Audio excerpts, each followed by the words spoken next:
Shannon Sharpe surely isn't the sharpest tool in the shed because he literally fumbled his career over some head. Let's discuss.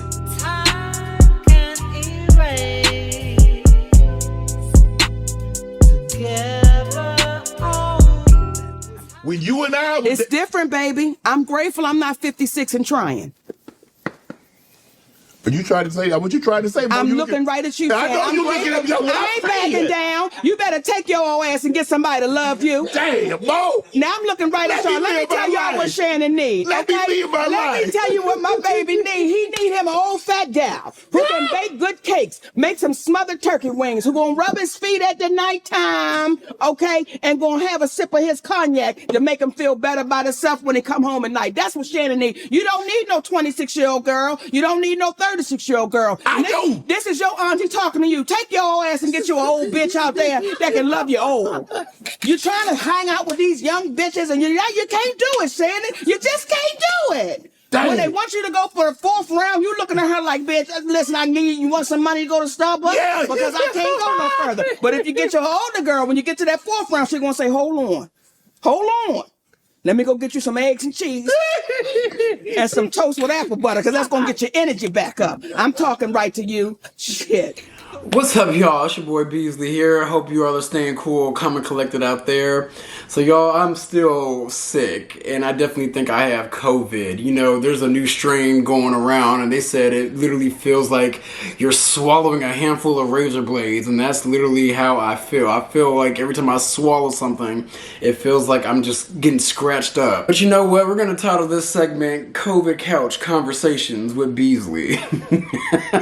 But, y'all, today I want to go ahead and talk about Shannon Sharpe, because Shannon Sharpe, baby, when it rains, it pours. So y'all, when it comes to Shannon Sharpe, I ain't even gonna lie to y'all, I used to have a big crush on Shannon Sharpe. Like, back in the day, not even really back in the day, a few years ago, Shannon Sharpe to me used to look very, very sharp to me. He definitely at one point in time gave me a BBC football fantasy, but I will say, you guys, now, he's a man of a particular age, but literally out of nowhere, like within the past 2 years, he literally transformed into an expired pile of muscle milk. But y'all, Shannon Sharpe is in the news because he has literally fumbled the biggest bag of all bags in history. Shannon Sharpe literally got fired from ESPN. It was announced today that the ESPN people sent him on his way. They sent him packing. I think he worked at ESPN for over 10 years, like after his retirement, and I'm just like, you fumbled all of this over some prepubescent box. Now y'all, say what you want about Shannon Sharpe, he was literally becoming like a beacon of like black excellence. Like, he was becoming a pinnacle of black excellence. He did the damn thing in football, and he was now doing the damn thing on the podcast side of things, and also the social commentary and sports commentary side of things. He was great on ESPN, and he ended up forming his own podcast called Club Shay Shay. Y'all, even that name is gay. I'm sorry, I thought I was the only one that thought that name was just had a little sprinkle of sugar in it. But we gotta keep it real. Shannon Sharpe's podcast literally took off due to Cat Williams coming on there and acting as a prophet that literally predicted the whole entire year of 2024. And then on top of that, he had like really good, like high-standing celebrity guests after that, because Cat Williams brought a lot of notoriety to that podcast, and he also had a successful podcast with Ocho Cinco as well. But the main focus was always Club Shay Shay. But just like Club Shay Shay was his good come up, like his next come up, his second come up, it was also now going to be his downfall. Crazy thing is, on that podcast, he was warned about his downfall not once, but twice, by Cat Williams and also Monique. Cat Williams talked about the big dick deviants that were going to be coming down, and unbeknownst to him, he is one of the big dick deviants. My goal was to get this far in Hollywood and still have a virgin asshole. And never have sucked a penis. That was my only goal. I didn't want to get with a white woman because I was scared she might have me running down the street like Jonathan Majors. There you go, think I'm old, cat. Not because I didn't like white women. I think white women are as great as any other women. But I'm not gonna act like I'm not scared of them. I have a reason to be scared. You could be Kang the Conqueror, and they could take your rabbit ass down in 2 weekends.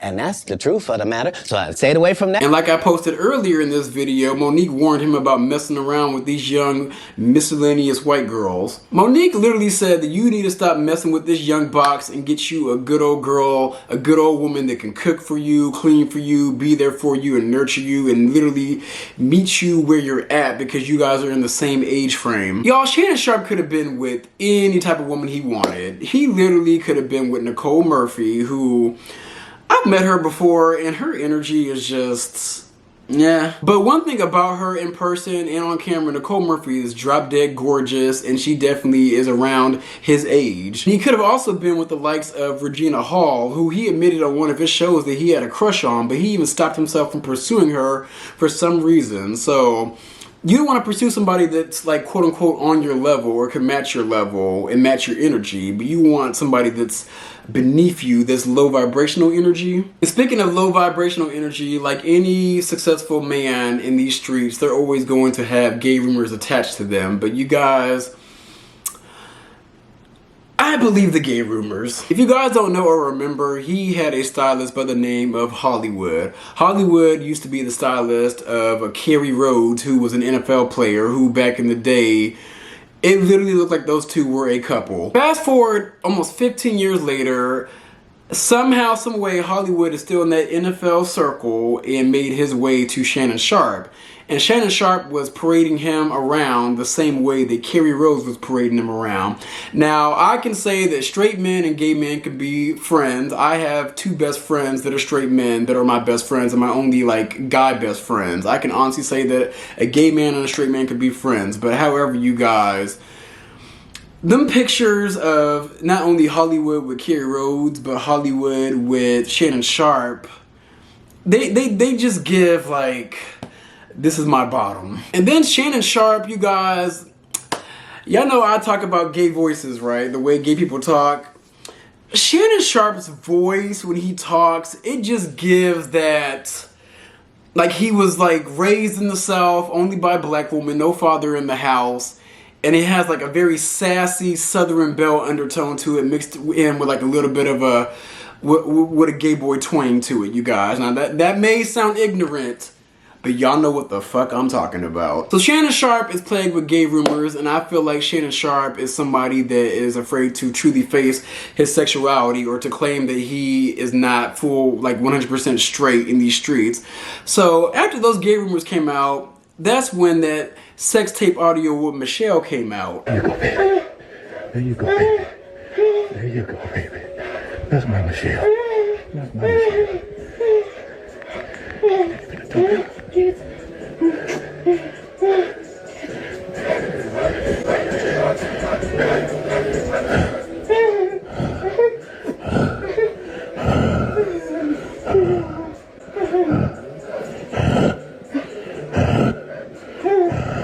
Now he tried to play it off like, oh, I'm promoting some like sex toys or like sex gummies or some shit, some bullshit that he was promoting.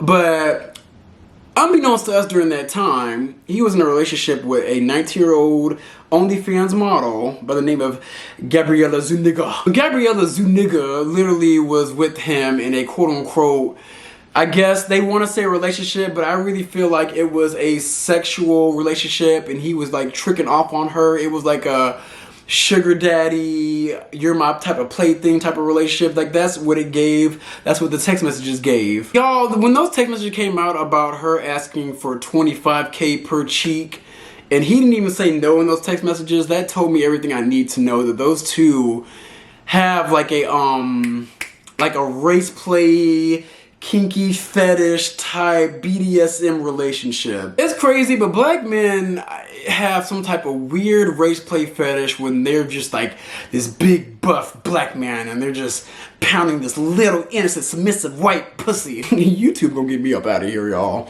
Y'all, off topic, I don't know why black men and like, not even just black men, but like really rich grown men have like this weird fetish for women that look like little boys. Like they look like they're like 15, 12 years old.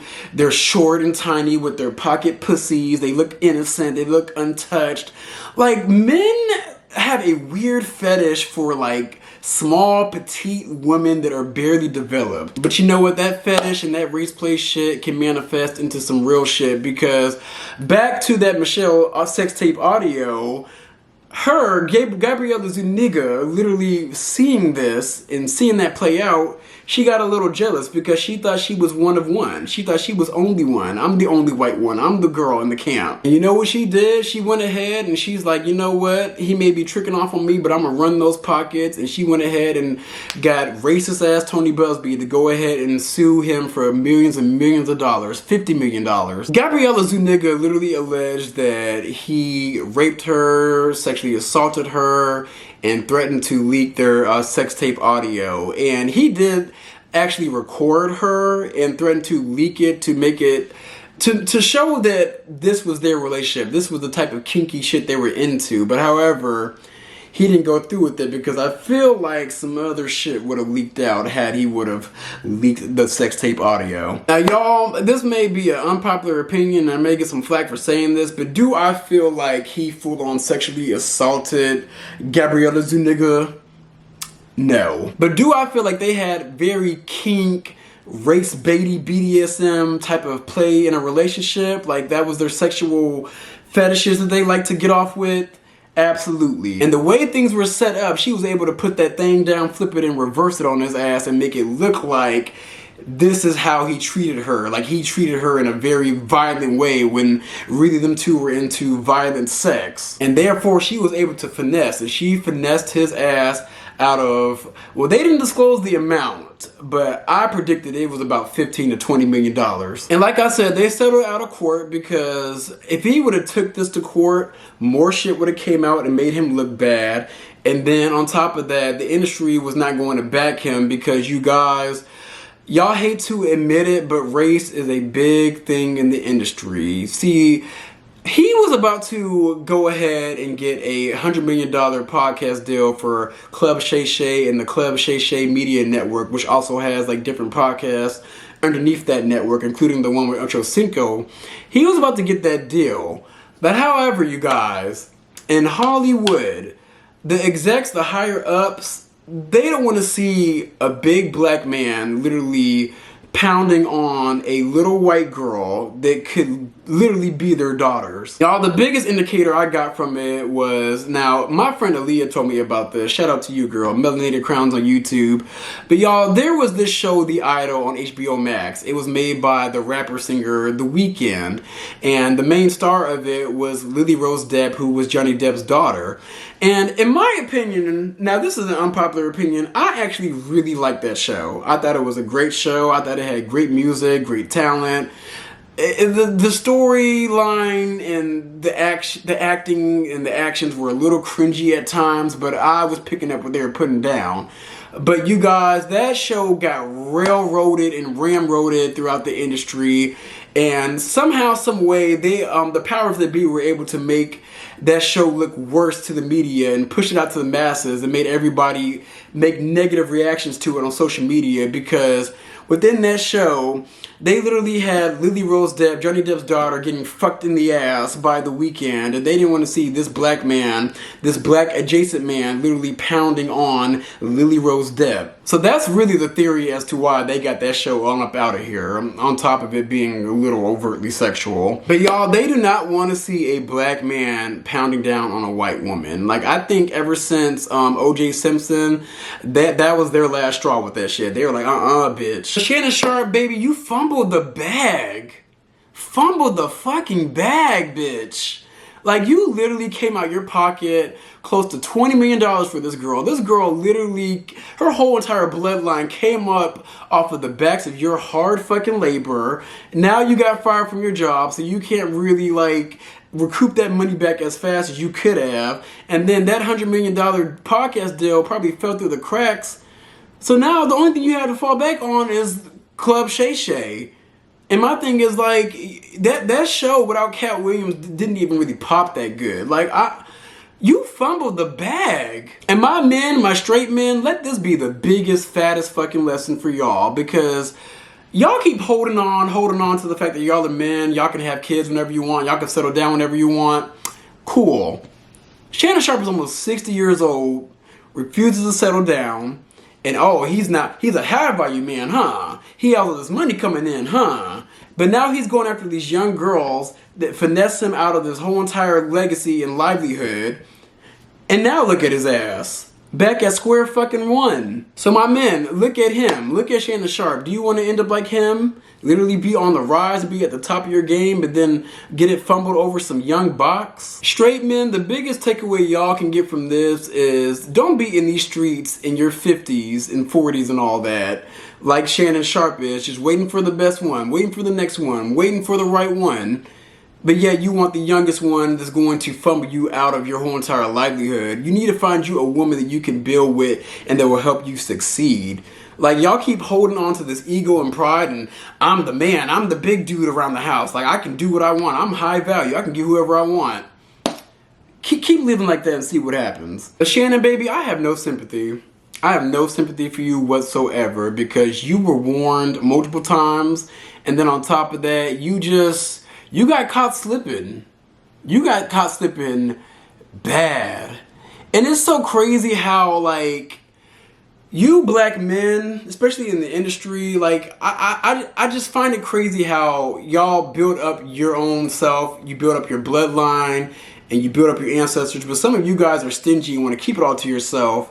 But yet you end up having to give all of this to some miscellaneous white girl, and you end up building up her bloodline off of the backs of your hard labor. It's like it's slavery all over again. But yeah, y'all, this shit done pissed me off. What do y'all think about this whole entire situation and scenario with Shannon Sharpe?